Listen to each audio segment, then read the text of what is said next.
second match point opportunity. China converts. China proved once again that not only are they the world's best team, but on home soil they are simply untouchable, as they won their 14th Sudirman Cup and have now made it 7 from 7 for Sudirman Cups held in China. But whilst this result was somewhat predictable, it doesn't mean that there's not plenty to talk about when it comes to this Sudirman Cup. It was a full week of incredible badminton action, and in this episode of Beckman's Breakdown, I'm going to do my very best to dissect it all. What events like the Sudirman Cup do bring that's rather unique to badminton is that team element. Often in these Beckman Breakdown episodes, I'm spending a lot of time talking about tactics, head-to-heads, all those kind of things, the kind of things that you relate more towards individual matches. And of course, team events are made up of individual matches, so there is that element too, but I think what I have an opportunity to talk about more in this episode than something I wouldn't get in usual ones is talking about team selections, because whether a team makes the right choices or not can make or break their chances of winning. We saw that a lot in this Sudirman Cup. There were a lot of very fascinating team selections. Some I might be a little bit confused about, some that I thought actually were pretty good, some that I wasn't sure about at the time but turned out to be good as well. I'm going to try to focus more of my efforts in this episode talking about those team selections. Now, of course, I have hindsight on my side, so it would be very easy of me to sit here and go, well, you picked this pair and that pair lost. Bad decision. It's not that black and white. There's definitely a lot of context and nuance to these selections, and I'm going to do my very best to try and offer that in this breakdown. I think before I get into the main part of this video though, I think it might be quite important for me to explain what the Sudirman Cup is. Some of you watching might be quite new to the sport, and so you're kind of like, what the hell is the Sudirman Cup? So let me quite quickly give you a rundown. The Sudirman Cup is in essence the World Mixed Team Championships. It's different to the Thomas and Uber Cup, which the Thomas is the men's World Team Championships, the Uber Cup is the women's World Team Championships. This is the Mixed Team World Championships. Each team match is made up of 5 matches, and those 5 matches are broken down into all 5 disciplines from badminton. So you have 1 men's singles, 1 women's singles, 1 men's doubles, 1 women's doubles, and 1 mixed doubles. The winner of the match obviously is the team that can get to 3 overall matches first. In the group stages, all 5 matches are played, regardless of the result. In the knockout stages, once a team reaches 3 and so therefore can't be caught, they technically won, the match ends, whether that's 3-0, 3-1 or 3-2. It has changed the Sudirman Cup over a number of years. It used to have a lot of tiers to it, where you'd have tier 1 for the top teams, tier 2 for the slightly lower teams, and there would be like a relegation and promotion thing. Now it's just one straight big tournament with, I think it's 16 teams. Is it 16? Yeah, there was 4 groups of 4, so if my math is correct, yeah, 16 teams. From those groups, the top 2 teams would go through into the quarterfinals. For the knockout stages, only the winners of Group A and Group D had fixed positions because they were the top 2 seeds. They would go obviously at the top and at the bottom. The other 2 winners of the other 2 groups, in this case B and C, could go into either half, but they would take up the 3-4 positions. Everyone else is then it's redone. It's a kind of random draw. The only rule being that you can't then be drawn against a team that you'd faced in the group stages, which is actually quite an important thing, because I think that actually weighed quite heavily into some of the team selections that we saw in the group deciding matches. One team in particular, but I'll get to that very shortly. So there you have it, a very simple overview of how the Sudirman Cup works and what the Sudirman Cup is. Right, let's get right into this video. There's plenty to talk about. Grab your popcorn, get a drink, get yourself comfortable, because this could be a long one. Okay, so heading into the Sudirman Cup, I did cover a bit of this in my preview video, usually with corrections or in that comment that I made underneath it. There were a number of teams that had some question marks next to their name, and a few things that happened between the time that I released that preview video and when the Sudirman Cup started. So within that kind of week gap, a lot of things went down, a lot of things came to light. A few things came to light just for me as well, but I just want to quickly run through those, and it's going to culminate in a team that I think was the most affected by this kind of thing. So Looking at a lot of the main teams, the top teams, the one that's the kind of teams that you would look to, potentially win the whole thing or have chances of meddling. All of them pretty much had some question marks. Aside from, I'd probably say only China, which I think for the other teams they were hopeful that maybe there would be some issues for them as well, but they didn't really seem to have any. So for me, obviously starting with Korea, you had Young. She missed the Asian Championships because of a thigh injury, and so there were a number of question marks as to whether she would be fully fit. Korea are obviously going to be heavily relying on her as almost a guaranteed point in their team, so that was a huge question mark. For Denmark, they had a number. I did cover a few of these in the previous video. Victor Axelsen, the two-time Olympic champion, wasn't travelling because he is recovering from back surgery. They did obviously have Anders Antonsen in the men's singles, who's higher ranked than Victor at the moment. Obviously not quite as established and has won as many major titles, but still a fantastic player. But he had also been plagued with illnesses and minor injuries in the build-up to the Sudirman Cup, so there was a question mark over the level that he would bring. There was actually an injury issue, a quite major one, to Anders Rasmussen, one half of their world #1 men's doubles pair. That had been an issue actually, and I looked into it, it'd been since February. I don't know how I missed that one, but it was so bad that apparently he wasn't even able to take milk out of the fridge. So obviously, if you can't do that, then playing badminton is going to be quite difficult. So that obviously put quite a dampener on that. And then to make matters worse, at the European Championships, Fredrik Sogaard, one half of their second-ranked men's doubles pair, had to retire in the semi-finals because he injured his leg. So obviously for Denmark, that's quite a big knock to their team, because their strength really did rely in the men's events. That's where they would be hopeful to pick up 2 disciplines and then maybe hopefully take the mixed doubles.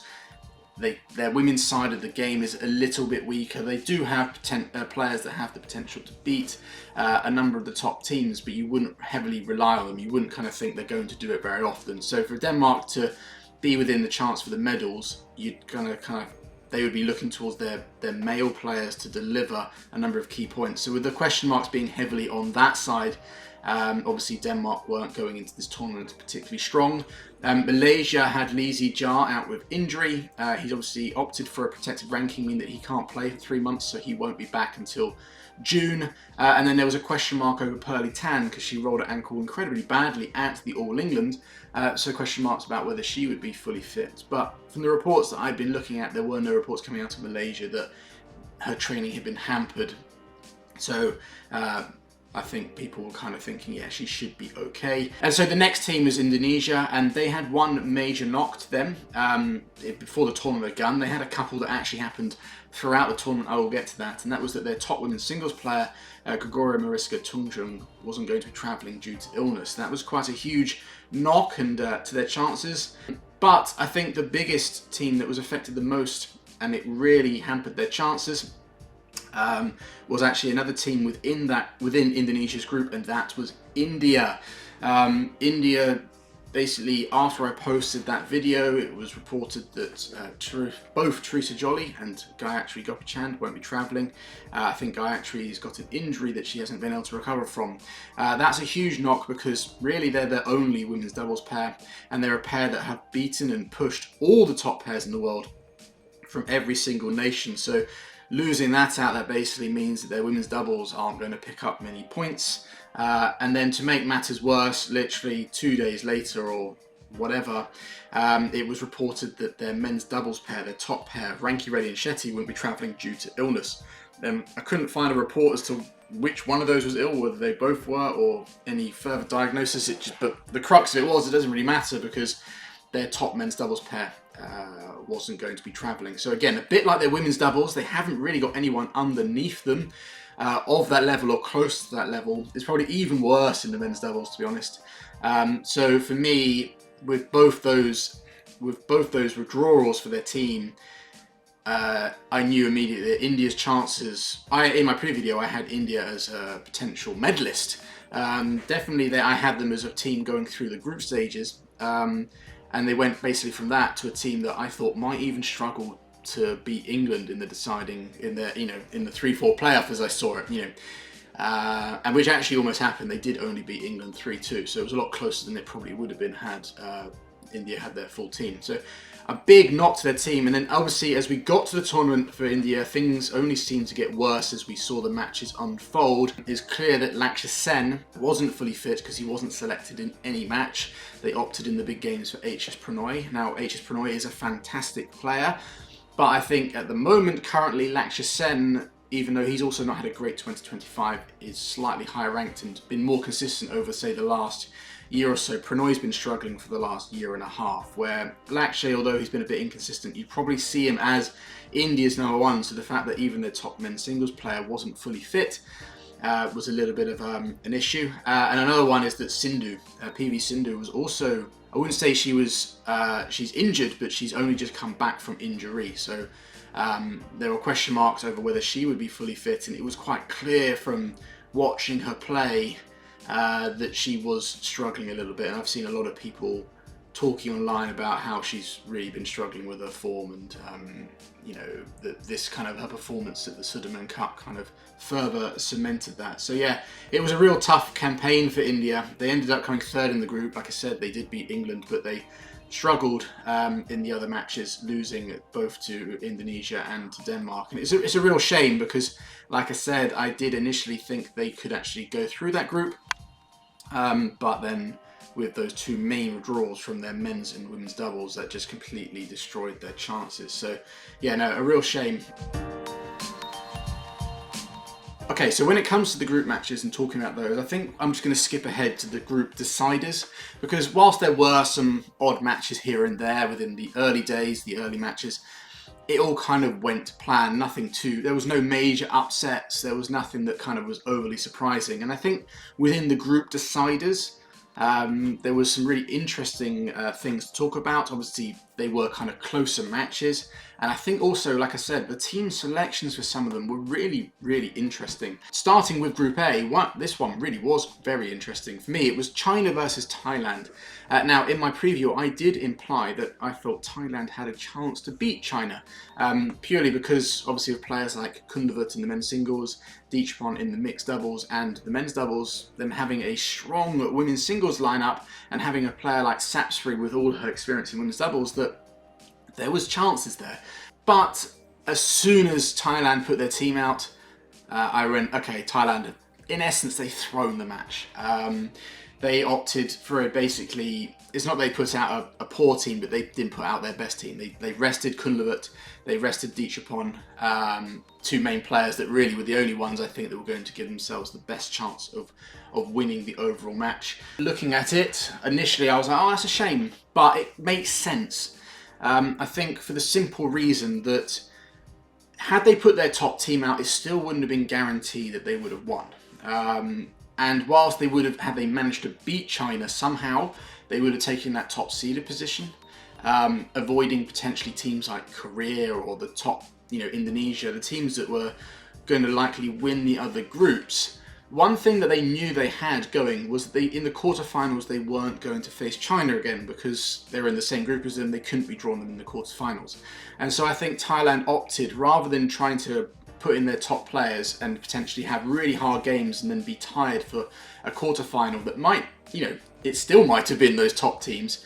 I think they opted to rest them, knowing full well that they couldn't play China, and they bring out their full strength team for whoever they face in the quarters, with their goal being to get in the medals.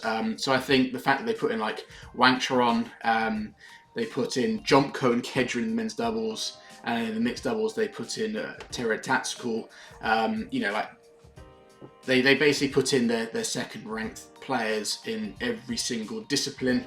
I think they did that with one eye on the fact that they wanted their top players fully fresh for the quarterfinals. And I think the only really thing to take away from the China one was that they weren't going to take things lightly. They weren't going to take any risks. They definitely wanted to come top of the group, and they probably felt that Li Shifeng, they probably wanted to rest Shi Qi a little bit because they're going to use him a lot in knockout stages, so give him that day's rest. They had another day's rest after this because the way it worked, the group deciders for the other groups were going to play the next day, so China did have a rest day. And I think one interesting thing from this selection was Feng Yanze being picked. It was quite clear at this point for me that Feng Yanze was the guy they were going for in the mixed doubles. It wasn't a little bit clear at the time who they'd pick to partner him, because Wang Dongping and Wei Yaxin had played one game each, Wei Yoshin playing in the match against Thailand. But, you know, it was, for me, that made a clear sign that Feng Yanzhe was the guy they were going to be looking to for the mixed doubles. One thing from this match, the last thing, is obviously that China did win the match 4-1, and the one they lost was Ratchnok Intanon managed to beat Wang Ziyi in a very good game. She won 23-21 in the third. That only obviously brought up a small question mark over Wang Ziyi and her ability to deliver under pressure. And as soon as that result happened, even though it was that close, and even though it was Wang Ziyi's first real tester match in the group stages in the hall, I was like, okay, China, I think in the knockout stages are going to pick Chen Yufei, the former Olympic champion, and a player who's just come back but had won the Asia Championships. Just that result, I think as soon as that happened, I think China were going to be like, okay, we're going to put in Chen Yufei, because obviously they didn't want to take any risks, and I think that was a bit of a test for Wang Ziyi, and she didn't pass it that time. The next group, Group B, Korea versus Taipei. And I thought this was a potential match that could have been quite exciting. And one thing that really jumped out to me as soon as I saw the team selections was that Korea weren't messing about. They didn't want to take any risks. And the reason I say that is because they doubled up Seo Jae. I think in hindsight, this might have been a poor decision by the Korean team. Because whilst it made sure that they could qualify as top of the group, and it put no doubt in their minds that they were going to do that. I think the fact that Seo Jae, although he's incredibly fit, he's an incredibly fit player, he had doubled up for the vast majority of his career. Over the last 9 months, he hasn't done that. He's obviously been focusing on the men's doubles. And so to be suddenly jumped back into 2 events in the same tournament under such pressure might have been a little bit too much. And so whilst I wouldn't be against Korea putting him in the doubles and the mixed doubles in the real crunch matches, maybe the semis and the finals, I don't think, or in the knockout stage, I think in the group stages, I don't think it was worth it, really. I think you should have put him in one of the events and saved him. Personally, I would have put in Lee Jong-min or Ki Dong-ju in the mixed doubles, and then had Kim Won-ho and Seo Jae play the men's doubles, or something else. So you could have put Kang and Ki in the men's doubles and Seo Jae with Chai Jung in the mixed. Maybe that would have worked, because that would have just given him a match in the mixed doubles to kind of get his feet back into playing that discipline, but not overtaxing him having to play 2 events. Like I said, I'm sure he is fit in that. He's, you know, it's not like he's unfit, but it just does take a lot on your body. And when you've kind of got out the rhythm of doing that, it can be a bit of a shock. And I think the fact that he was then selected in 2 events for the rest of the tournament, I think by the end, in the final, a few people were saying that he did look a little bit fatigued, and maybe it was just that accumulation effect. Maybe Korea didn't pick, say, Kam Min-hyuk and Ki Dong-ju in the men's doubles, that they had struggled against the Canadian pair earlier in the group stages, going to 3 games. But again, I would have said that, well, that was their first match in the hall, and how many times do we see top players or pairs go to 3 with people they shouldn't usually do in their first matches in the hall, because it's obviously you're not used to the conditions. So yeah, again, I am talking from hindsight here, but really when I saw that, I was like, my first 2 thoughts were, Korea aren't messing about. They want to come top of their group. And 2, maybe that might not be the best decision to have put Seo Jae in both. Like I said, I would have put him in probably in the mixed doubles to give him a match to get used to that discipline again. He'd already played the men's doubles before in an earlier match, and then in the knockout stages, then you can possibly go, right, we can't take any risks, we'll have to kind of go with it.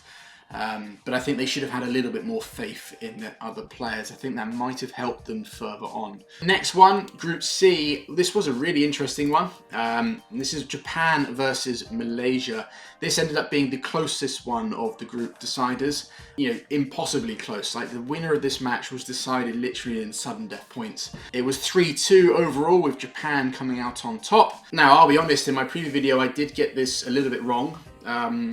A lot of people did point this out to me. I did initially say that it would be the women's doubles that would be the most deciding factor, because it was a 50-50 match, and then people said, well, hang on a minute, Ben. Matsuyama and Shida have like a 12-2 head-to-head against Pearly Tan and Tina Muralitharan. And in all honesty, that's just something that was just oversight from me. I was basically basing it on their match from the World Tour Finals, and the fact that the All England, they had a pretty close game, even though Pearly Tan was playing on one leg. And so I just kind of, I think I just assumed. And I also overlooked the fact that although Malaysia were fielding Lung Junhao, he still had a positive head-to-head against Kota Naraoka. So maybe he should have been more of a favourite in the match, and actually he turned out to win that one. Let's start with team selections. Pretty standard stuff. The only thing that really stands out to me was that Japan fielded Hiroki Midorikawa and Arisa Igarashi in the mixed doubles. Obviously, Midorikawa usually plays with Saito. They recently got to the final of the Asia Championships. So I'm not quite sure why Saito wasn't partnered with Midorikawa.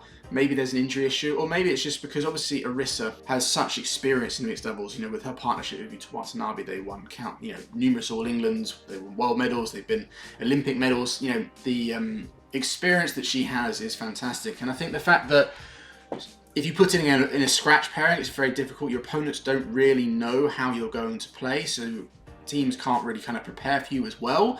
And so I think Japan were kind of using this match as, how are they going to do?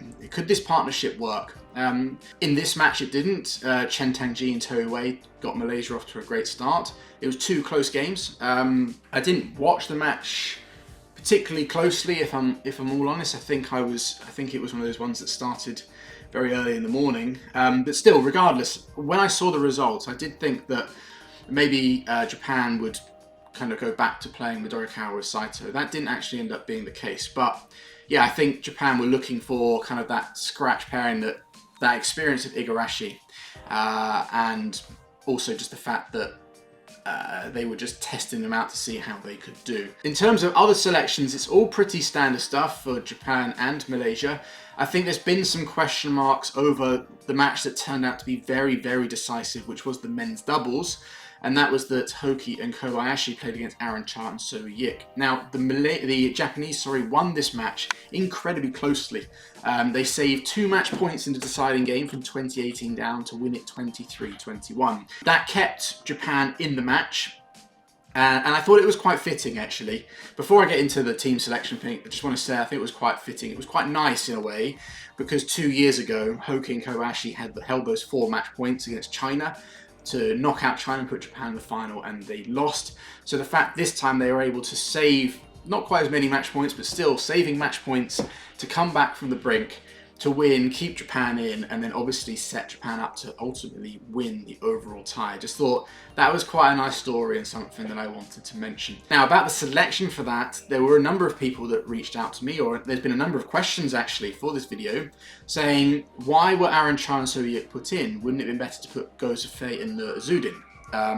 Now, I think with hindsight, it's very easy to say that. People wouldn't be making those comments had Aaron and So managed to deliver on those 2 match points they had. The scores were very, very close. The second and third game were 22-20 and 23-21. So it couldn't have got any tighter, and it could have easily gone the Malaysians' way. I think the fact that Aaron Cha and So Yik won their last tournament, so they were riding high on confidence. Also in that tournament, so it was the Asia Championships, they beat Hoki and Kobayashi pretty comfortably. So I think the Malaysian coaches probably felt that they had the best chances. There could be other factors. Go and Ner didn't play all too much in this tournament, or they weren't selected too much, and maybe they weren't fully fit, or the coaches just felt Aaron Cha and So Yik were the better choice.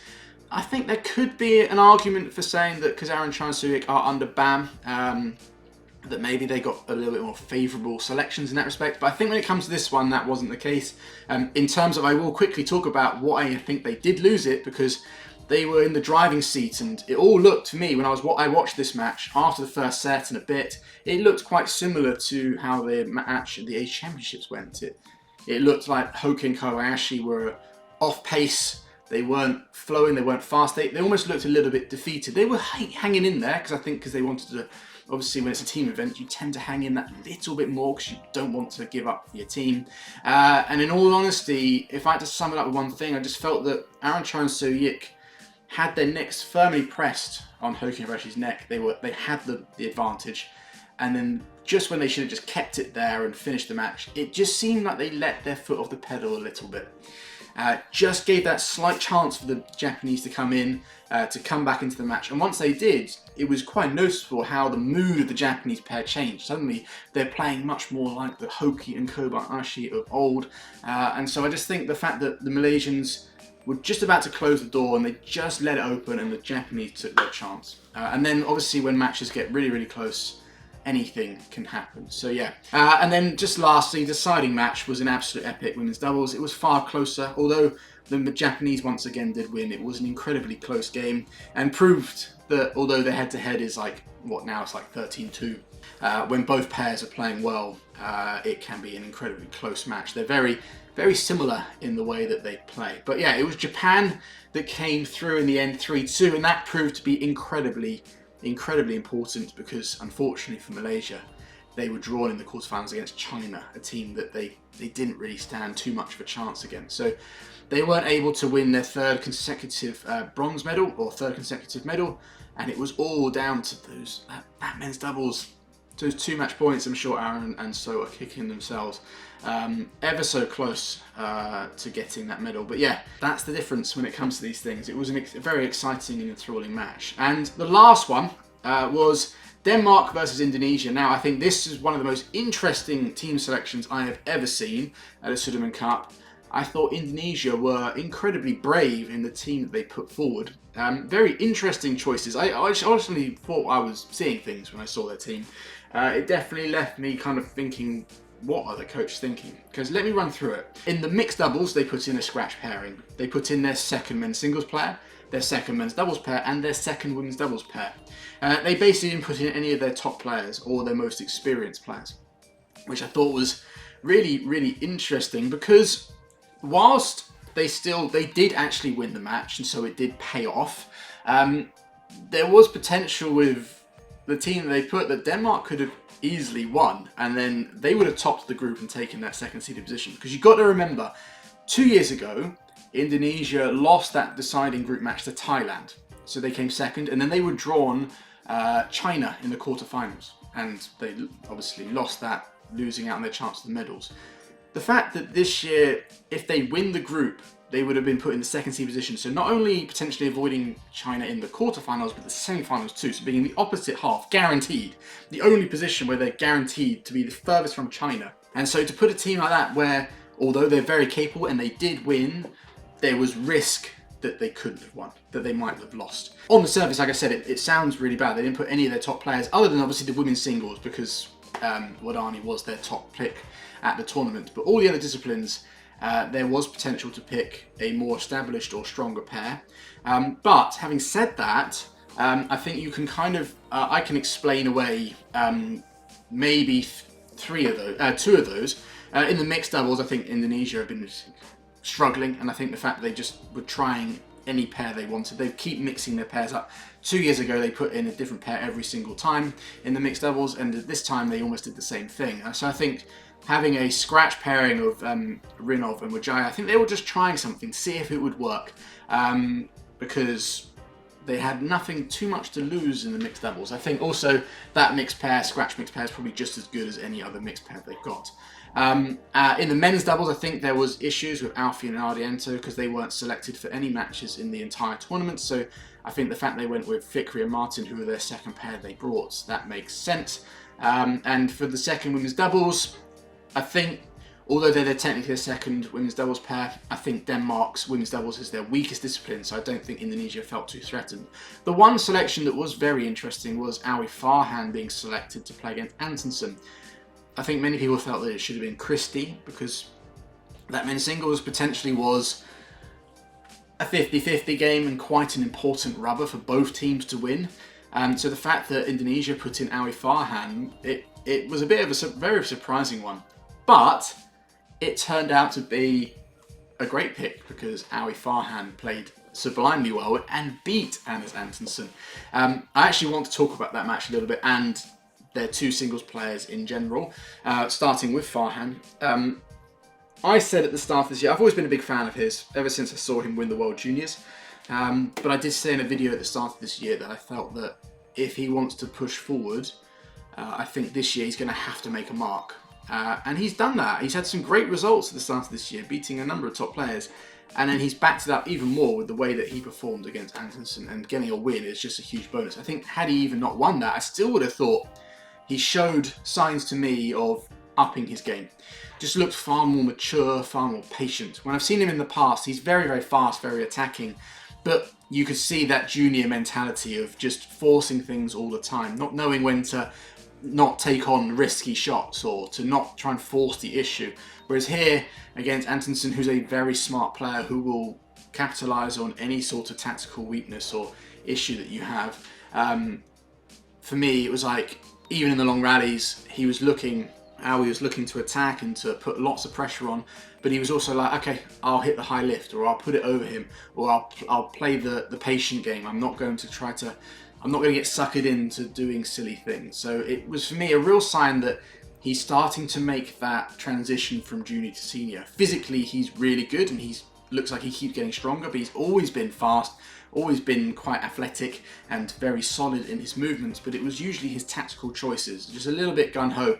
Just that kind of, like I said, that youthful exuberance can sometimes spill over, and it looks like he's starting to learn how to control that and harness it, which is absolutely fantastic. Another thing I think I must say about it was obviously the situation that he was in, for him to be able to deliver that.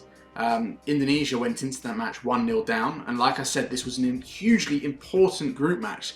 Indonesia were desperate to win the group, and so the fact that Indonesia had lost the opening mixed doubles, and so were under a lot of pressure, so then for Awi Farhan to come in against a player far more experienced, far higher ranked, and to deliver that kind of performance under that sort of pressure is absolutely huge, and is a real testament. I know a lot of people might say, yeah, well, he was the underdog, so he didn't have pressure. Yeah, there is an element to that. There is a little bit of that, but also the fact that he's going to have a lot of expectation on himself, and I think he knows how important overall for Indonesia. So that pressure's still going to be there. If it was an individual match, I would 100%, yeah, he's the underdog, nothing to lose, those kind of performances can happen. But the fact that it was in that team environment, I think applied that pressure back on. So yeah, no, absolutely fantastic stuff. And the other one about the within this match is the women's singles, Wardani. I didn't talk about her match earlier in the week when she beat PV Sindhu, but she played brilliantly in that match, and then she absolutely destroyed Kleinschfeld. It was like 6-5. It was just an absolute masterclass. She was just 3 or 4 speeds above Kleinschfeld and just never gave her a chance.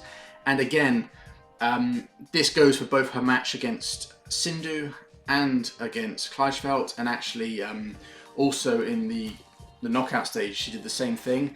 And this is something that Jonathan Christie pointed out in an interview, is just how she was able to come out at certain times, crunch matches, that had matches that had huge amounts of weight on them. This one was 1-1. I think against India they were 1-0 down, and I think in the knockout stages she also came out when they were 1-0 down against Thailand, and were able to deliver big wins. Absolutely fantastic. That ability to deliver those kind of performances under that kind of pressure, massive hats off. But I think I'm going to speak a little bit more about Wardani when we get to the knockout stage bit. Only other thing to really talk about in this match was that it was one where Indonesia then got another setback, and that was in the men's doubles when, I think it was like right at the start of the first game, Daniel Martin injured his leg, or his knee. Was it his left knee?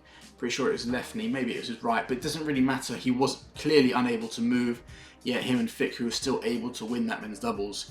In no small parts of the fact that the Danes clearly aren't at their best, but also that Fikru played like an absolute magician. Something that he did also take into the knockout stages. So yeah, a fantastic win for Indonesia, I felt. And like I said, interesting, very interesting team selection, but one that ultimately paid off. Could have been quite embarrassing had they lost that. I think they would have been, had they lost that match to Denmark, I think they would have been coming under a lot of fire for the selections that they made. Okay, moving on to the quarterfinals. I don't want to spend too long. This video will go on for far too long if I do that. So, interesting thing about the quarterfinals was that they've been the same 8 teams for the last 4 editions. That's something that Gill Clark pointed out. I just thought, wow, let's feed into the fact that a lot of people in questions, there's been a lot of questions saying how they find the Sudirman Cup quite boring. What can they do to make it more exciting? And I haven't really got an answer to that. I will get to that when we get to the Q&A, but it's, you know, just the way it is. It's very difficult because you have to cover all 5 disciplines. There are a number of countries that can have like the male side, the men's disciplines covered well, or the female disciplines covered well, but to do both as well as have the mixed doubles, there aren't many countries that are able to do that. But yeah, no, that's just quite an interesting fact about the quarterfinals. So yeah, I think the first two, so China beating Malaysia 3-0 and Japan beating Taipei 3-0, there isn't all too much to say. I think they were rather expected results. The only things I can really talk about are the fact that I was quite interested, like I said, that Japan persisted with the scratch mixed pairing, but this time it did obviously produce the win. Obviously, you know, I said that I was a little bit surprised that maybe they wouldn't pair them again, that maybe they'd go back to Midorikawa and Saito, with the only reason being that because they'd reached the final of the Asian Championships, they would have been riding high on confidence. So the fact they didn't lean into that a little bit just was a little bit confusing, but I understand it because of how good and experienced a player like Igarashi is. Obviously, like I said, China did select Chen Yufei to play against Malaysia, which wasn't all too surprising, but in all honesty, those two matches were straightforward for both Japan and Malaysia. So the next quarterfinal was actually the one I was the most interested in, and that was Indonesia and Thailand. I only made it publicly known in the community post for questions for this video right before this quarterfinal started, but I had Thailand as my dark horses for this tournament, just because they got a pretty solid team, and a team that's just capable of, on their day, beating anyone, in all honesty. And looking at the lineup for the match, I just felt that they had their chances, especially chances that were even more heightened by the fact that Indonesia had been struggling a little bit in certain things, and they had a few issues going against them. So, as we know, their mixed doubles hadn't won a game in the group stages, and obviously Thailand had that discipline pretty well covered with Dichapon and Subsara. Their women's singles, they are missing Chung Jung, and although Wadani have been playing absolutely brilliantly, I think the majority of the Thai players have a positive head-to-head, with the player they picked, Cho Chuang, had an 8-0 head-to-head against Wadani going into that match. You had Kunlavut and Jonathan Christie, again very closely matched, but at the last Sudirman Cup it was Kunlavut that was able to beat Christie.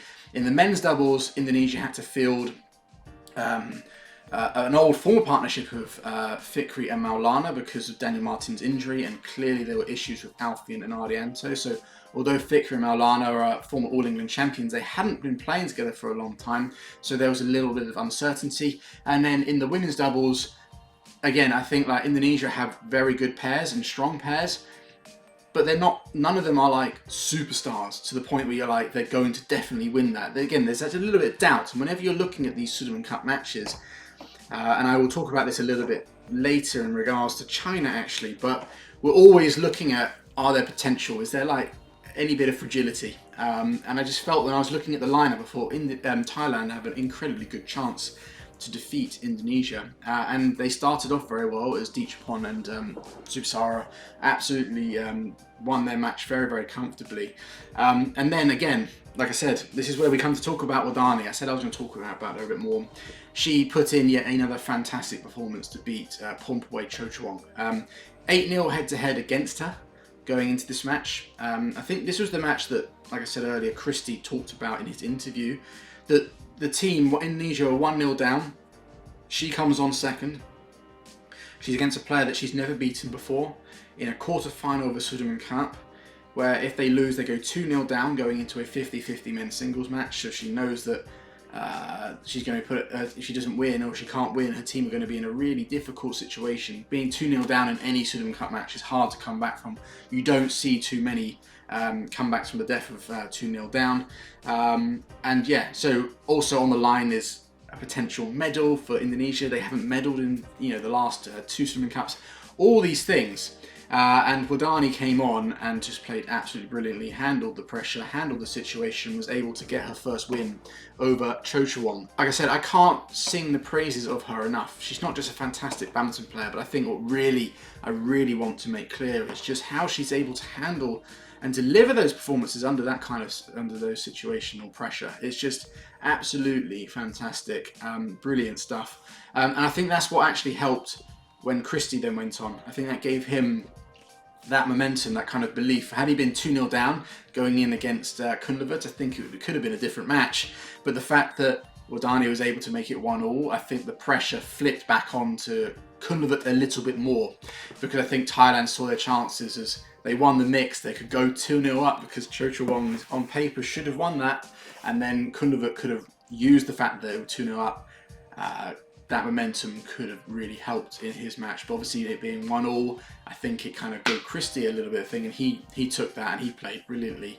And I think you can see that Kunlavut just felt a little bit of that pressure. So, and then that kind of carried on through the match. I think one thing to talk about in terms of the Wadani and Chochowong matches, there was a lot of discussion had between Gill and Steen about the selection of Chochowong and whether it actually was the right one to pick, because in the group stages, Ratchnok Intanon had proved that she'd been playing brilliantly with her win over Wang Ziyi, so why not put her in? She's clearly playing well.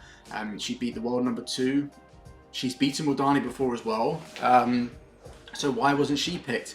Obviously, Steen then said, but you know, with an 8-0 head-to-head, it's really hard as a coach to overlook that, because if, say, they picked Intanon but she'd lost, then everyone would have said, well, why don't you put in Chochowong because she had an 8-0 head-to-head. And then he flips it again, saying, but then there's all this whole thing about the fact that Chochowong might not be the best under pressure because she's had 2 Olympic campaigns where she's been fighting for a spot with her compatriot and hasn't been able to qualify for the Olympics in either, showing that maybe when it's a real pressure situation, she's not the best at it.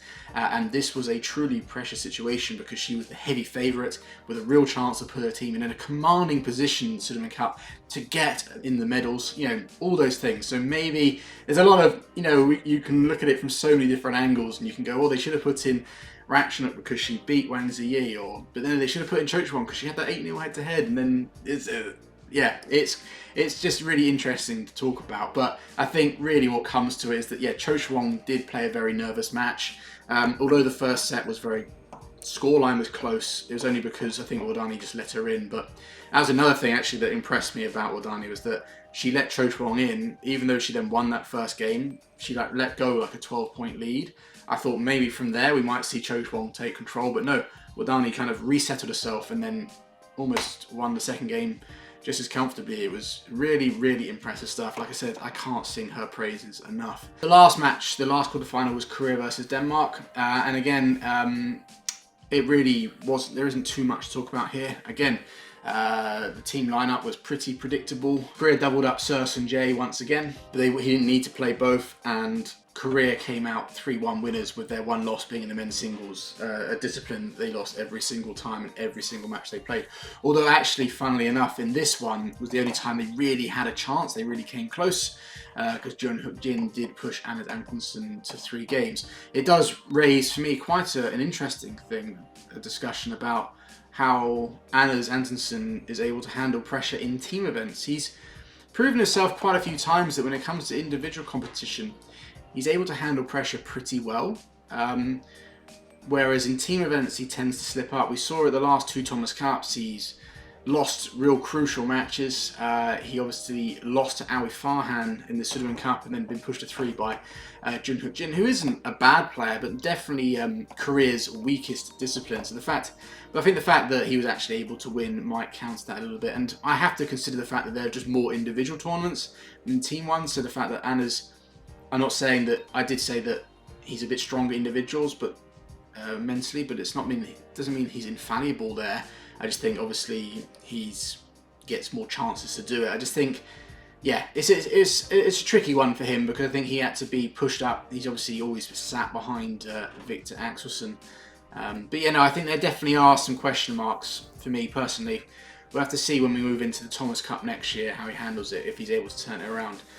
It's not like he can't get wins for Denmark. He did win this match, but just for me, there's those question marks. Next time we come to the Thomas Cup, if there's ever a situation where the second men's singles or even first men's singles, who you might be leading the team, and it might be even bigger for him, I think there's going to be some doubt of whether he can truly deliver. But he might be able to turn it around. We all remember HK Vittinghus. He's known as someone who was really good at winning key matches for Denmark, but early on in his career, it was quite the opposite. So yeah, that's the quarterfinals. Let's move on to the semifinals. China versus Japan. Again, not all too much to say about this. because China ultimately won 3-0 and quite convincingly. The only game that went to 3 was Chen Yufei and Yamaguchi, which I'll get to in a second. But again, Japan stuck with Midori Kawa and Igarashi. We also, in this match, Feng Yanze and Wang Dongping, it was clear that, for me, I think obviously from the quarterfinals actually, with the fact that China picked Feng Yanze and Wang Dongping, that was the pair they were going to go for. I will talk a little bit more about that pair when we come to the final, because I think there's a little bit more to talk about then.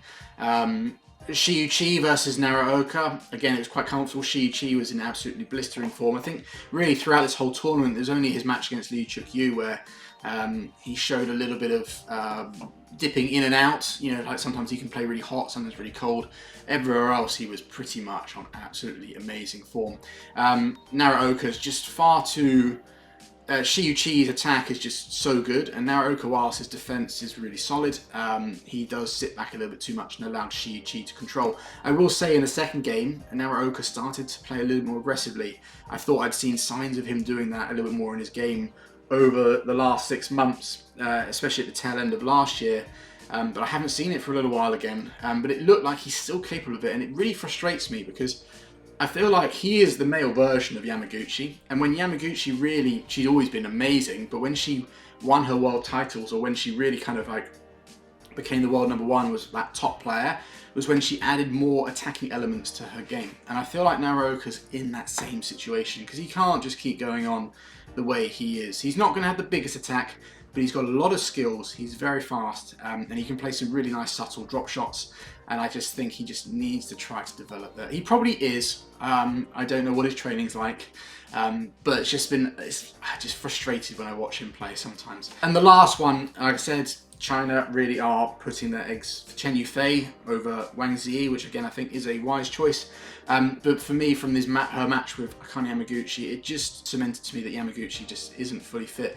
Again, it's been a while now since we've seen a really fit Yamaguchi. Well over a year, I'd say. We see glimpses of her really good self, but then it's just too few and far between. There's one thing when she was winning her world titles, was how consistent she was, and we're just not quite seeing that yet.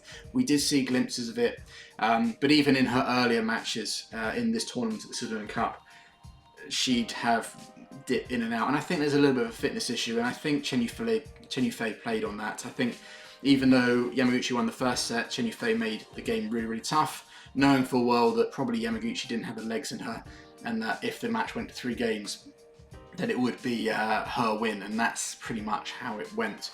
I really do hope that we see Yamaguchi have another resurgence, because she's a fantastic player. She's still my favourite player. Moving on to the next semi-final. It was the best team match of the whole tournament, and that was Korea versus Indonesia. Korea's choices, for me, looking at the team selections, were very obvious. They doubled up Seo Seung-jae. They put Baek Hana and Lee So-hee in the women's doubles, Seong, unsurprisingly, in the women's singles. And in the men's singles, although they put in Cho Gyeon-yup, again, their top player is Jun Hyuk-jin, so maybe you could say, well, they didn't put the top singles player in, but Jun Hyuk-jin had had that tough match against Antonsen the day before, and I think Korea were having one eye on the final, just to say that give Jun Hyuk-jin that rest. Maybe he might have, because he always has that capability of just pulling out, like he could have that one day. And so I think just giving him that rest, potentially they were having one eye slightly on the final. For me, with Indonesia, their choices were, they doubled up Ramadhanti, which I don't think is a bad choice, because Ramadhanti is probably their best doubles player. Again, they went in with Dejun this time, maybe because they felt they had a little bit more firepower that might unsettle the Korean pair. But in all honesty, the biggest surprise selection for me was Aoi Farhan. Now, maybe they picked him because he delivered so well against Antonsen, and the fact that Korea are a little bit, they are weak in the men's singles, so he would still be favourite. But it was still, for me, a bit of a gamble, because, and it kind of almost transpired this way, because it was pretty much going to happen that he was going to play either second or third, because the singles events come in the second or third in the list. So mixed usually goes first, then we have both singles and then both doubles. So, and it was also very likely that if he was third, the team would likely be 2-0 down because the chances of winning the mix and the women's singles were very low.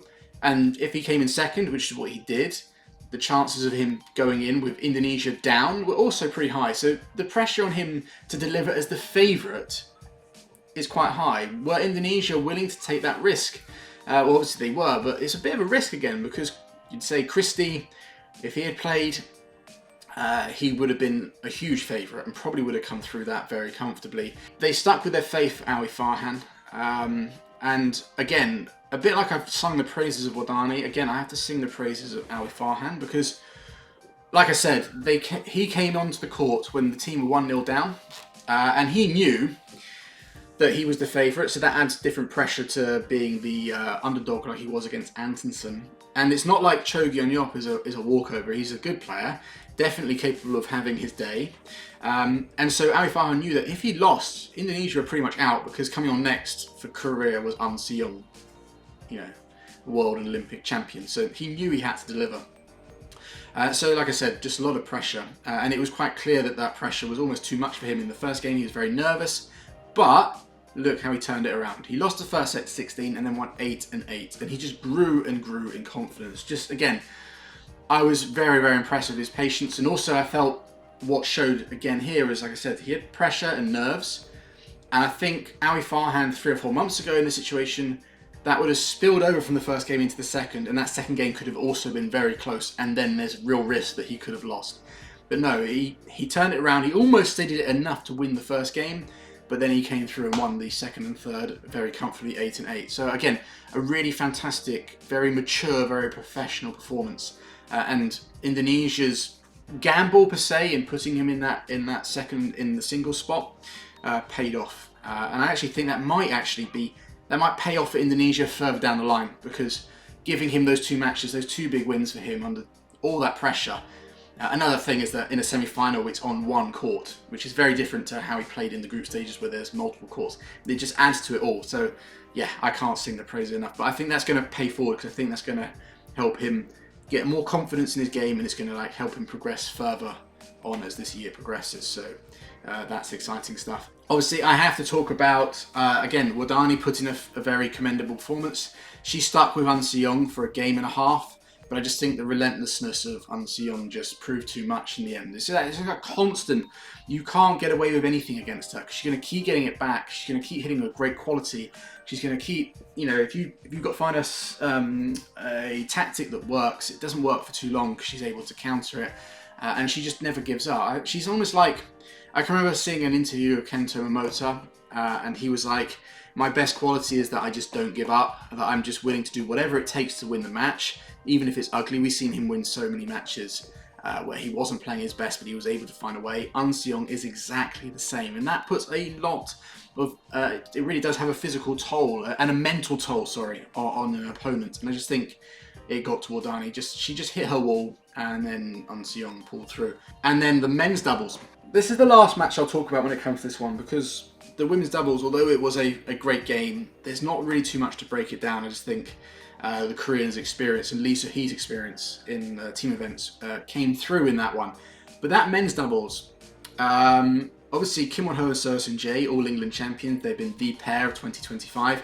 And I think when they came on court and Korea were 2-1 up, and Indonesia had to field an older pair that haven't played together in quite a while, and the fact that Bagas Maulana hadn't even played in the tournament up to that point, this was going to be his first match, I certainly was like, okay, the Koreans are going to win this. I didn't think they would win it easily, but I felt that all those factors just mean that, and the fact that the Koreans are pretty good under pressure, especially Seo Seung-jae, they both played in so many big matches that would just be a deciding factor. But no, the Indonesians played an absolutely inspired game and they were able to put a lot of pressure onto the Koreans, especially in the service situation. There were so many times, especially at key moments, where the Koreans just couldn't really get out of the service situation, and the Indonesians either won quick points or were able to, even if it got out of that, they were able to be in the driving seat. When I say they were able to put on so much pressure, it's not like every single rally, okay? But for me, the best way I can explain this is that even in the points where it doesn't end in the service situation, just knowing that your opponents can do that to you puts a lot of pressure on you.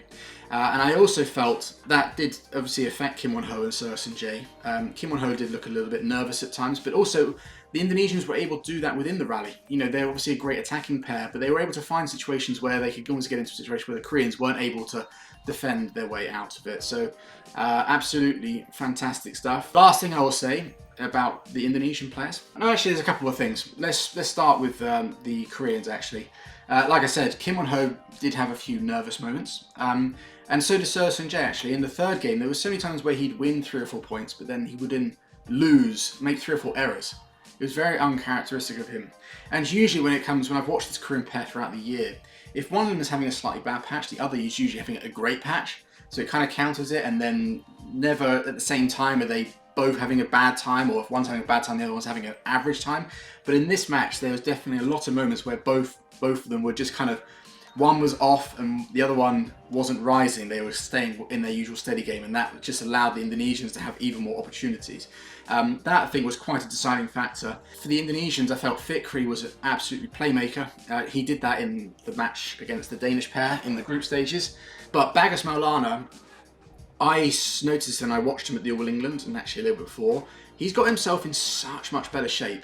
He's a big guy, and I always felt in the past he was maybe a little bit too big. He looked a bit slow and clunky around the court, but now he's looking so much faster. You know, he's got a great attack. He really does hit it hard. And I just think that he's improved his ability to move around the back and just move around the court in general. So the Koreans' defence weren't able to kind of, you know, he'd smash him there and they could send him off over cross and he'd be in trouble. I think he's able to kind of cover those situations more. And again, that just adds more and more pressure. But yeah, no, that match was absolutely fantastic. The last few rallies, I think when it got to from 2019 or 19 or whatever, just my heart was absolutely pounding. I didn't know who I wanted to win. It kept flowing from one side to the other. It was just, I was getting wrapped up in the match. It was absolutely brilliant. A little bit of luck always comes through, but yeah, huge win for the Indonesians and absolutely fantastic. But obviously it wasn't able to save them from getting into the final. They weren't able to obviously capitalise on it, as the Koreans were just that little bit too strong in the women's doubles. But one thing I will say before I talk about the final, I've kind of mentioned it throughout this video, but you know, imagine they were close to getting through to the final, Indonesia, but imagine if they would have done it with a team that really, so many things were going against them. We've spoken about India with their woes. We've spoken about Denmark. And I obviously mentioned Indonesia, but I'm just going to put it out there for you. Of their men's singles, one of their top players, Ginting, has been injured for a long time, so he was missing. He would have been quite key to have, especially if he was fully fit. Their top women's singles player was out ill, so they had to rely on their second one, Wardani. She really stepped up. But again, their top women's singles player was out ill. Their top men's doubles pair was clearly not fit, because Alfie and Ardianto only played against England the opening match, never played again. And then, not only that, but against Denmark, one half of their second men's doubles pair injured himself, so they had to rely on a pair that had never played together, hadn't played together in a number of months. And not only that, but Bagus Maulana, hadn't even played in the hall until the semi-final stage. Absolutely crazy. But yeah, they didn't win, but what a great performance from their whole team. You know, I've sung the praises of a lot of them.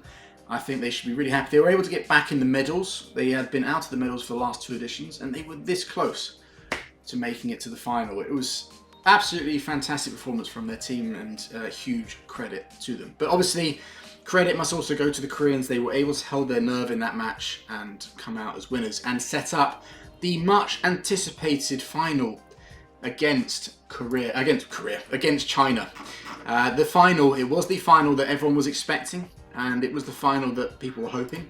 Apart from the Chinese fans, because I tell you what, actually, one last thing about that Indonesia-Korea match, and I'm not sure if I'm the only one who felt this, but was it to me, or were the Chinese fans supporting Indonesia? I just felt in all the matches that were close, so that men's doubles, women's doubles, and the men's singles, they were really getting behind the Indonesian players. I know Indonesian supporters probably would have been there, and the Indonesian team were really loud with the horns and stuff and the drums, but I just felt like the crowd were getting, usually when you see China, a Chinese crowd, they don't get too excited unless China's on court, but there was definitely moments where they were getting a little bit excited.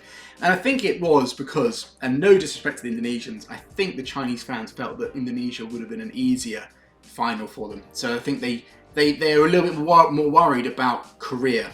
And so I think the fact that Indonesia had a chance to win, I think the Chinese fans wanted them to win to almost get a slightly easier final. But I'd love to know if you felt the same. That's just the feeling I got. I kept smirking to myself. But anyway, it wasn't Indonesia, it was Korea. And the lineup, we had the mixed double. Again, it was a very obvious, the only real change to the team for Korea. Obviously, they put in Jung Hyuk Jin.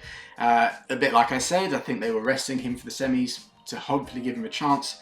I'll say it now, he didn't have a chance against Shi Yuqi. He got absolutely obliterated. What a masterclass from Shi Yuqi. The only other change was that Wang Ziyi was put back into the women's singles to face An Seong. Why they did that, when Chen Yufei had won her previous 2 matches, and let's not forget 2 years ago, Chen Yufei beat An Seong to win the whole tournament. So why couldn't that have happened again? When, although, well, I guess, okay, let me explain it.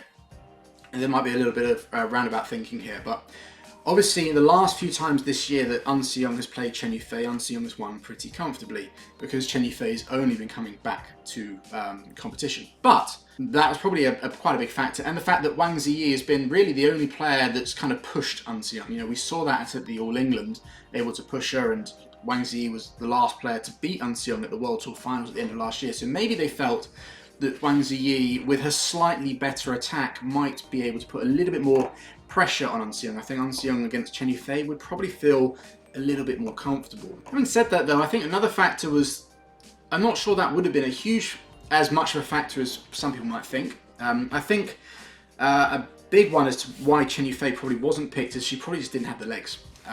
She played a tough match against Yamaguchi the day before, we played a few matches before, and while she has had a few tournaments under her belt, she won the Age Championships and is back, I doubt she's actually at full fitness. So I think she probably just didn't have the legs, and so what was the point putting in against An Seong? Wang Ziyi would have been very, very highly motivated after her loss to Intanon to make amends for that. She would have been super fresh, and the fact that she's a player that was the last player to beat An Seong, I think that's probably the reason. But anyway, moving on, I think what was the most important match, an absolutely crucial one, was the opening one, which was the mixed doubles. And that was going to be Feng Yanzhou and Wang Dongping against Se Sun-jae and Cha Yu-jung. Really, really important, not just because it's the first match and it sets the tone, but I think it was a huge match for China. Because if they were able to win it, they were able to take away quite a strong discipline from Korea. They probably knew they had the men's singles in the bag, and so they would have had a couple of chances to win it later on and put pressure. Had Korea won that mixed doubles, with An Seong coming on second, with likely going to win it, being 2-0, even with the men's singles being pretty much a gifted point to China, that would have put a lot of pressure on the doubles events. And just skipping ahead to those, I think what's quite important about those doubles events is that the Chinese pairs that were picked hadn't played a knockout match in any Sudirman Cup, not just this one, but any Sudirman Cup before.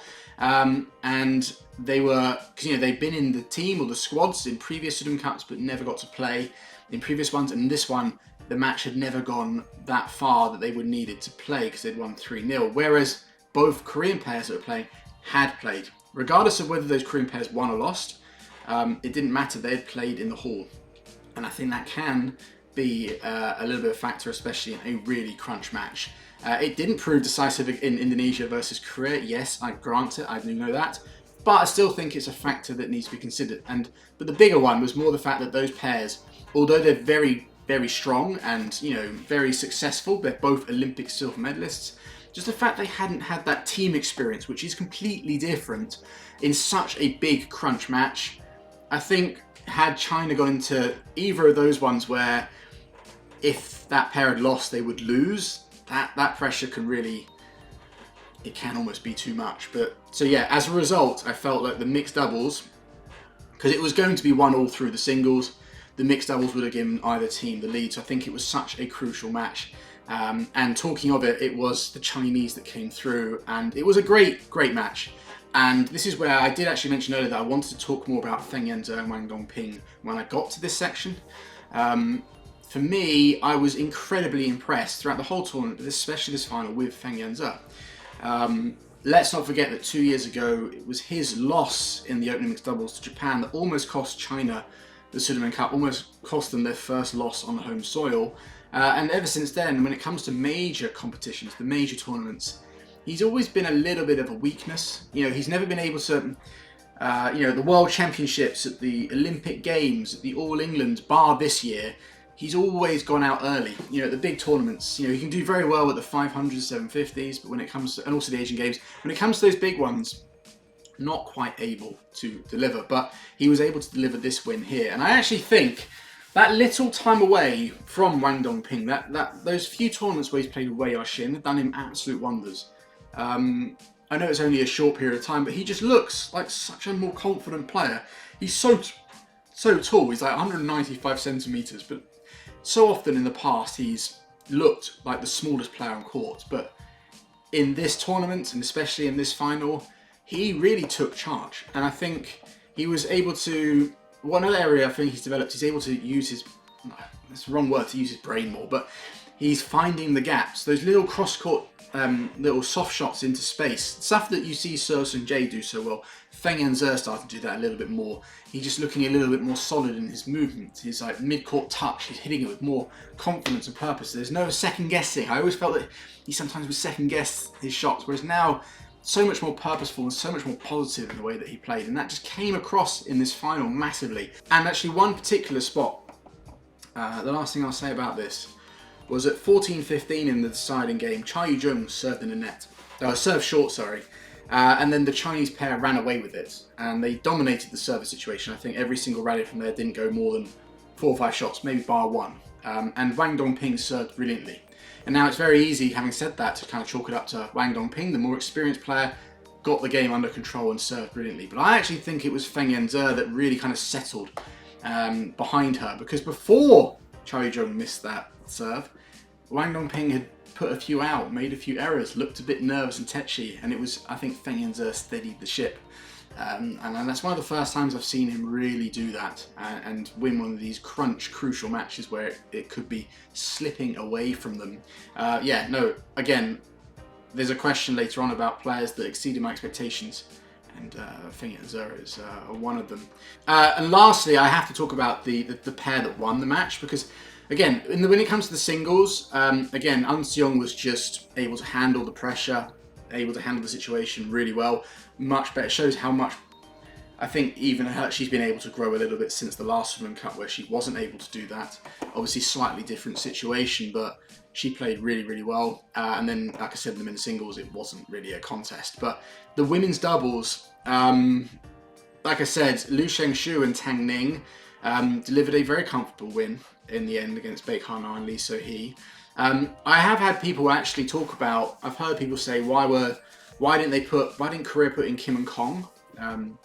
Because maybe they have slightly better record against the Chinese pair or something, or, you know, give them a chance or whatever. And maybe because, you know, Beckman and Lee So-hee, although they won against Indonesia, they weren't faultless. And I think the reason they did that was, I think Beckman and Lee So-hee have a bit more experience as a pair together, but also Lee So-hee's track record in team events, especially against China, was faultless. I think she won the match in the 2017 final where Korea won.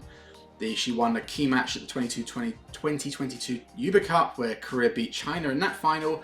And then I think in the Asian Games team event, she also delivered a big win there. So I think Korea were hoping that she could bring that out. And also, let's not forget that Lee So-hee played 11 Sudirman Cup matches and not lost one. So the fact that she just never lost a match in Sudirman Cup, they probably felt that even if she wasn't firing on cylinders, she could probably still bring it out. But she did suffer her first defeat to the Chinese pair.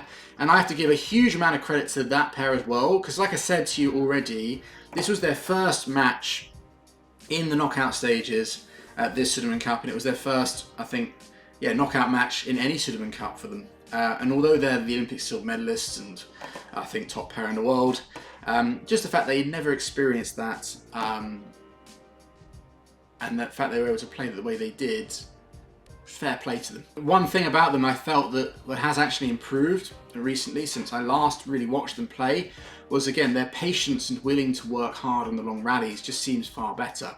I think why that is I think after the Olympics they went for a period where they won a number of tournaments where their attack was just so good.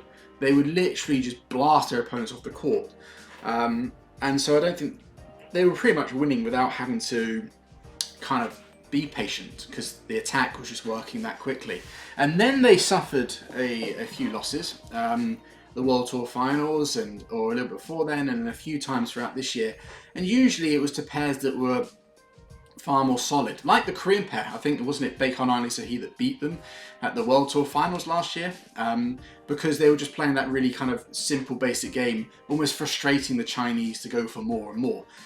But in this final, at the Sudirman Cup, the patience was there for the Chinese pair. They still played with that attacking, aggressive game, but if it wasn't fully on, they were much more willing to work their points and rally with their opponents if they had to. They just looked that little bit better in that respect.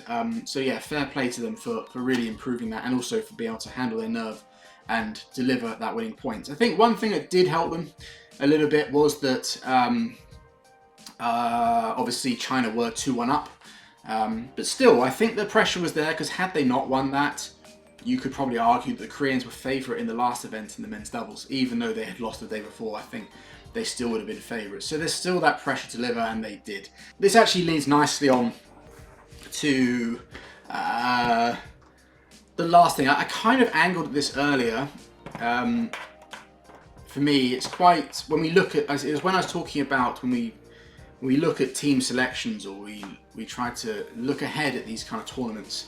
Whenever we're looking at for any chance for teams to win, or if there's weaknesses or whatever, we really do take any small weakness or vulnerability, whether it be, they've been slightly injured, or they lost their last tournament and usually they win, and we see that as, there's a chance that might be, a way in for a team to win that rubber against them. And I think when it comes to China, there was a number of those that, I said this in my preview video. I kind of maybe made too much out of the weaknesses or vulnerabilities of their team, when really they weren't as big as made out to be. That's not to say that I don't think other teams still couldn't have beaten them if they had their best day, but the China vulnerability and weaknesses are so small and so minute. I talked about, let me just give you some examples. I made some notes here. It's like their women's doubles. Calling out their lack of experience in the Sudirman Cup, and maybe that recently, bar the Asia Championships which they won, they weren't winning everything. They'd lost a few tournaments, some big tournaments as well. Is that really being vulnerable? They still, since the Olympics or over the last year, they're still the world number ones, Olympic silver medalists, and still a pair that, even in those tournaments where they weren't winning, they were still getting to the latter stages. It wasn't like they were losing to pairs that weren't top in the world. Their mixed doubles, they don't quite have that super dominant pair like Zheng Siwei and Wang Yachong anymore, but they still had the world number ones and world number twos, and they also showed that they could mix those pairs up and still have very successful pairs. So really, is that a weakness? Their men's doubles, it might be lacking consistency recently, and their second pair might not have travelled to this tournament for reasons that some of you will know. But the top pair still ranked top 3 in the world and are the Olympic silver medalists, and still on their day are very capable of beating absolutely anyone. They are still one of the best pairs. It just goes on and on. Just shows that China are just so difficult to beat, and in China they are still currently impossible to beat. Absolutely fantastic performance from them throughout the entire tournament. They only dropped 2 games throughout the whole thing, and funnily enough, and poor to say this for Wang Ziyi, but it was actually Wang Ziyi who lost both of them. But yeah, no, I'm not sure there's too much else to say, other than, that was it. Again, he didn't play 2 events in the final because he didn't have to, but there have been people, and I would agree, that Sudirman in the mixed doubles did look a little tired towards the end. He did have an epic semi-final where he did have to play both. Now, in that semi-final, the mixed doubles wasn't too difficult, but the men's doubles was really hard, and the fact that they were playing in the evening session meant that they would have finished very late, so recovery time for the next day. So, like I said earlier, maybe it would have been a better choice for Korea to have rested Sudirman in at least one of those events earlier on in the tournament. He might have had a bit more legs in the final. But still, I think the way that the Chinese pair played, I still think it's not like that would have meant that J definitely would have won and it would have changed the outcome of this final. I still think China most likely would have come out on top like they did. But yeah, I think that's everything. I've spoken for an hour and a half already on the timer. Obviously, I'll try to edit out some of what I said. So let's move on to some of your questions. Okay, so what are your thoughts on the formats of these team tournaments? Sudirman, Uber Cup and Thomas Cup in general. It's almost the same 4 nations in the top 4. What are your thoughts on how to make these tournaments more suspenseful and exciting? And how would BWF incentivise players to prioritise these team tournaments? For example, the French team definitely did not field their best players for this year's Sudirman Cup. Now, in regards to that last question, I think it was only France that didn't prioritise this tournament. Everyone else did. They sent their strongest team that they could. And the Sudirman Cup is one of the biggest tournaments, the one that all the teams are vying for. You know, it's one of those majors. And so I don't think BWF need to incentivise the top teams to play. They're going to play the Sudirman Cup. You know, as we've seen, it's always the strongest teams. For France, the reason they didn't send a team is because they are prioritising training for the World Championships, which will be held in Paris. Obviously, being a home World Championships for those players, they want to make sure they're in the best possible condition. And when there's not much of an off-season in the badminton calendar, they probably saw this as an opportunity to actually have one, to get some really good training in. Let's be honest here, as much as France could have maybe given a game to Japan and Malaysia in the group stages, the chance of them actually winning overall was still pretty slim. So I think the fact that France probably looked at it and said, even if we play really well, we might get through the group, but we're most likely going to come third. So let's give the experience to our next lot and make sure that our top lot are training and getting really well prepared for the World Championships. I think it was a good decision by them. In terms of my thoughts on the format, I think, yeah, of course, in the Sudirman Cup, like I said, the quarterfinalists have been the same for the last 4 editions. And I think even if you look further than that, it's probably only one team that changes. And I think that's because, like, in 2007, like, England got a bronze medal. We won't be doing that anytime soon. And I'm trying to think of any other team that might not have made the knockout stages. But, you know, it's going to be the difference between 1 or 2 teams. But when it comes to the Thomas Cup, there's been a lot of diversity. We've had different winners almost every single time for the last, 5 or 6 editions. But even if we haven't, there's been a lot of variety in the teams that win. Obviously, the top teams do float to the surface, so you can only have so many. How would I make this more exciting? I think I'll just put that question over to you guys. I haven't really given it too much thought. And if I try to give it some thought now, I just end up rambling on. So I think it's a good question to ask my subscribers. So yeah, get in the comments and let me know what you think could be done to make the Sudirman Cup maybe a little bit more exciting. What do you think about a Team World versus Team China? I think China could still win. Yeah, I think China definitely could still win. In fact, I think they probably would still win. In every single discipline, I think their lowest ranked player is 3rd in the world.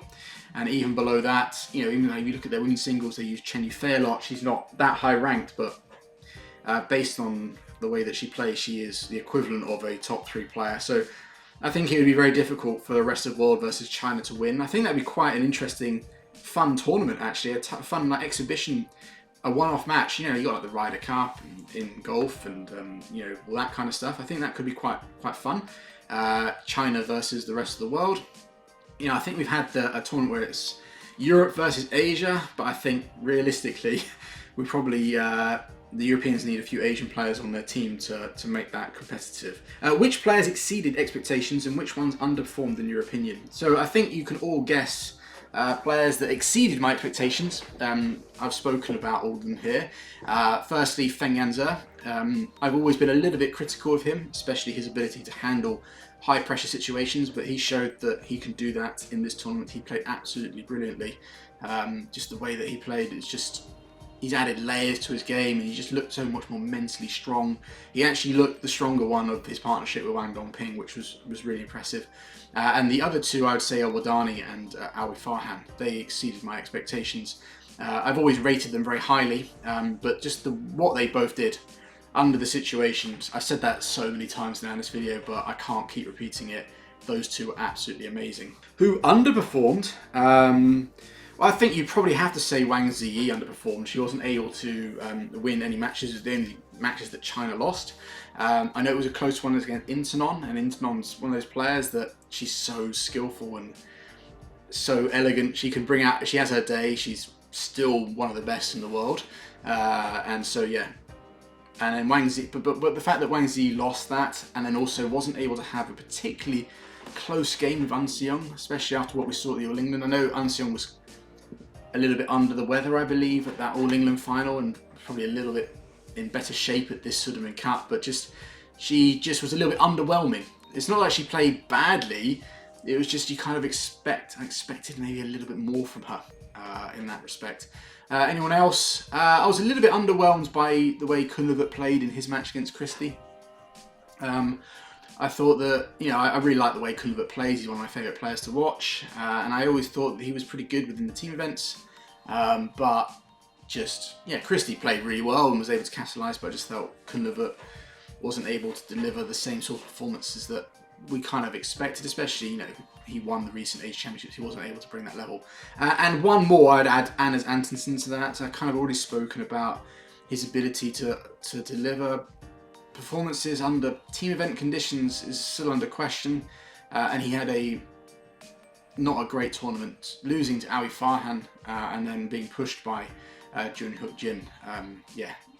I think he had a decent game against Prannoy against India. That was pretty good, but again, when I say underwhelming, you kind of like, it's only because I have high expectations of players like Kunlevut and Anderson Lenson that I would mention them. How is the procedure for determining the order of play for Sudirman Cup matches according to BWF regulations? The question goes on, but he's asking similar things, whether it's an advantage or disadvantage. I can't remember off the top of my head. I did actually have a look at this. I know that there's basically 4 or 5 different potential order of plays. Obviously, they have to have each player, there's a rule that a player must have at least 3 matches, I think, between one match and the other. So obviously if some player, like say Sosin J plays the mixed, he obviously can't play second or third, he'd have to go in the 4th or 5th match. So usually what happens, I'm not sure exactly how then which those orders is decided. Obviously it depends on who's playing in which disciplines and the order of it. So obviously if you say, I think, against Indonesia and Korea, there was Ramadhanti was doubling up, and so was Sosin J. So obviously they had to put the doubles at the end, and then the mix at the start. I think there is a ruling around singles players and doubling up, but that hasn't really been an issue. That's not really something to consider, other than obviously if France brought the Popov brothers. But how it's decided, I'm not sure whether it's the higher ranked team that gets the priority over picking the order. But generally speaking, if you go back through the history of Sudirman Cup, especially in this last century, usually the mixed doubles is the opening match. Then you usually play both singles events and then both doubles events. So yeah, that's how it's done. I'll try to find the regulations and put them on the screen while I'm saying this. I might be misremembering it a little bit. Given Korea's incredible doubles performances, will Korea, with Park Ju-bong now head coach, invest more in men's singles and singles in general? Are there promising junior Korean players coming up? I'm not quite sure about junior Korean players, in the men's singles that is. I did a video on Korean singles or doubling up and why you don't see many good Korean singles players anymore. And there was a junior at that time, but I think that he was also looking at the results, did play doubles as well. He might have been pushed there, and I think that happens a lot because obviously he's like, success breeds success. So obviously Korea had so much success in the doubles disciplines that if a young junior player wants to have that success, they might start singles. If they're not doing so well, they'll go, yeah, but the doubles player's doing so well, we know how to do it, and they're more likely to drift over there. I think that's what happened with Sosin J. He started as a singles player, but then moved over doubles, and look at the success that he's had. In a country like Korea, most of the coaches around the country, especially in the national setup, are former players, and when the majority of the former players, the good ones, the really good ones, are doubles players, they're obviously going to be more inclined to coach doubles or are better at it, so that it feeds into it. I think also in Korea, there's a lot of courts, in terms of, a bit like England does actually, a lot of their club stuff is all doubles. I think it's to do with court space and stuff, so I think just generally they play far more doubles than they do singles. For me, I do think Park Ju-bong will be looking at that. He will look at that as a huge weakness in the Korean department. It's been a weakness ever since he was a player. I remember doing, I can't remember what video it was about, but I was looking at old articles from the Thomas and Uber Cup, and there was an article basically around the year that Korea joined, and this was when Park Ji-won was playing, and it was saying how Korea is struggling because they don't have singles players. And that's the reason why Korea have never won the Thomas Cup. It's because they've always been lacking, and that's been something since the dawn of time. So can Park Ji-won turn that round? I'm not sure they're going to make Korea into a powerhouse, but I think what it's going to take is a little bit more of a concerted effort to obviously get more players to stick with singles and get the right coaches in there and bring it along and kind of really nurture those players and give them plenty of opportunities, give them more chance, more time than say the doubles players to succeed. I think what's also going to help this, or what's going to be needed, is I think Korea are going to have, it doesn't have to be someone equivalent to An Se-young level in the men's singles, but someone not far off, just like kind of like an anomaly in that respect that can just restart the singles.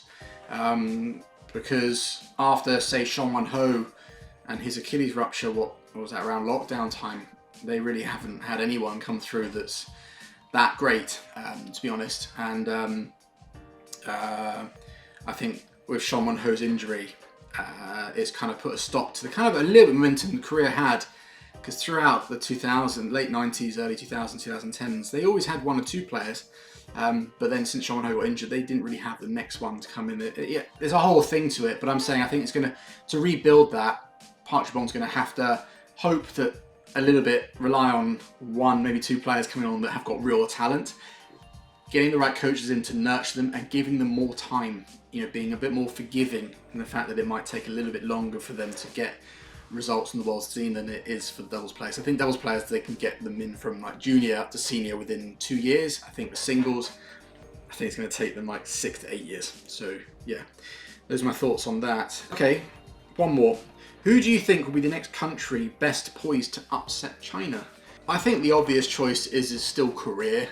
I think if they can really, like we've already spoken about their men's singles, if they can sort out the men's singles side and get one or two players super strong in that, they're going to be really difficult to play because they've got all the other disciplines well covered. I think another area that Korea might be looking at is their women's doubles. I think, a few of them are aging a little bit, and I think they might need to mix up their pairs. They mix up a few of them. Obviously, Kong Hee-young's playing with, there's a new Kim and Kong partnership, obviously, but there's been talk about whether Baek Ha-na and Lee So-hee should split up. I think Lee So-hee is coming. There's signs she's coming towards the end of her career, or the end of her time at the top. Maybe it's time to put Baek Ha-na with someone new. So I think that's definitely something that I think would be quite interesting for Park Ji-won to be looking at. But their men's doubles and mixed doubles seem to be pretty sorted for the future. They look pretty solid for the next few years. And obviously women's singles, An Se-young's still very young, and I'm sure they've got a few others around, but it's their men's singles. So I think if they could sort that out, but even without men's singles, they're still the team probably best poised to upset China at the Sudirman Cup. I think outside of that, it's difficult. Indonesia did have a great tournament in the Sudirman Cup, even with a team that was slightly hindered. So I think they've definitely got a team that's capable. They will need to sort out their mixed doubles. They need to find a pair that can do really well in that. I think they just need, I think Steen touched on this with the mixed doubles. Aside from Daejun, I think they're lacking a male player that's got real firepower. I've actually always said that I think Daniel Martin would be a good mixed player. Just the way that he's built and with his power and the way he plays his shots. I always thought that he'd be and he was a good mixed player at the junior level. I think he should actually go to mixed. But anyway, Indonesia, another one. I honestly, and I will stick by this, I think there's a number of teams that can beat China now, but they would have to have like an absolutely sublime day, and China would have to have an off day. Because pretty much most teams have, as we've seen with the Thomas Cup, there's a lot of openness in the men's events, and that means that China could potentially lose both those men's events if a certain team, say Indonesia or even Malaysia, Thailand, Korea, maybe not Korea in the men's events, but you know what I mean, even Denmark for that sake, could get that 2-0 position and then they only need to win one more. But it would require China to have a bad day and then to have a great day. I think the only team really that can have an okay day and China having a slightly off day and still win would be someone like Korea. But I still think we're going to see China winning the Sudirman Cup for a few more editions to come, because you just look at their team, like a lot of their team in this one it's their first Sudirman Cup, they're still quite young. So they're just able, when their older players retire, they've already got a Sudirman Cup winning team coming straight through, where you don't really see that with any other team. So yeah, it's going to be difficult for any team to beat China, but I think the obvious answer to that one is Korea, but the honest answer is I don't think there is one at the moment, currently. So yeah, why can't I find you on Instagram? Well, that's because this has nothing to do with the Sudirman Cup, but I might as well put it here because I've been asked this numerous times. Basically, I went into my Instagram one morning and it wouldn't load, it wouldn't refresh, and then when it finally did, it basically sent me a notice saying that I'd gone against their terms of use, I think in relation to copyright material, and so my account had been temporarily disabled. They didn't tell me which post or which piece of content was copyright striked or who had reported it or anything. They literally just said, right, 180 days, you're going to be out, you can appeal it, but if you appeal it and you lose, then you lose the account. I have appealed it, that was 2 weeks ago, and I still haven't heard anything from them. I have temporarily set up a new one, I just haven't got it, it's all ready to go, I just haven't launched it yet. So I probably will do that, just launch a new one, restart again on Instagram, and then if it somehow my appeal works, then I'll just transfer it over. But yeah, a bit of a shitty situation, to be honest. The fact that, you know, you don't get given any information, and rather than Instagram just getting rid of the post or hiding the post that kind of was deemed against their terms of use or had a copyright strike or whatever, infringement, they just got rid of the whole account, basically. So it's a bit of I don't quite understand it, but what can you do? But it's not the end of the world. I will be back on Instagram soon, don't worry. It's been quite nice to take a little time away from it. But yeah, that's why you can't find me on Instagram, but I will be back. And with that, I will end this video. Thanks everyone for watching. I do apologise it's been so long. Hopefully when I edit it I'll be able to cut out a lot, because there's a lot of me just rambling on and repeating myself. I do apologise, I'm not very good at keeping these things succinct. A lot of this is hard. I think what would be better, which is quite difficult when I'm doing these kind of videos, is I'm just talking to myself. What would be better is having someone with me, because then you bounce things off and the conversation can move and flow a bit better. When it's just yourself and you're talking and then you're having like a second brain going this thought and then this thought, and you end up kind of jumping around. It's quite hard to be concise, especially I don't script these things. Like I do have notes and I just kind of just go at it and hope that you enjoy it, what I put out. I do apologise if you don't. As always, this is just my humble opinion. I'm just talking shit to a camera about badminton, about the sport I love. I hope that passion comes across, because I do love it. I watched as much of this Sudirman Cup as I did. I did really enjoy the event, even though, like some people said, it can be a bit predictable, and that means it can be a bit boring, but there was definitely some highlights within it. So yeah, no, if there's anything that I've missed, mainly because I probably might have missed some news because I haven't been on social media for the last 2 weeks, do obviously let me know in the comments. You can also call me an idiot, agree with me, disagree, whatever, doesn't matter. Just get commenting and just let me know what you think of the episode. I want to finish by congratulating China for their 14th win. 7 out of 7 on home soil, that's impressive.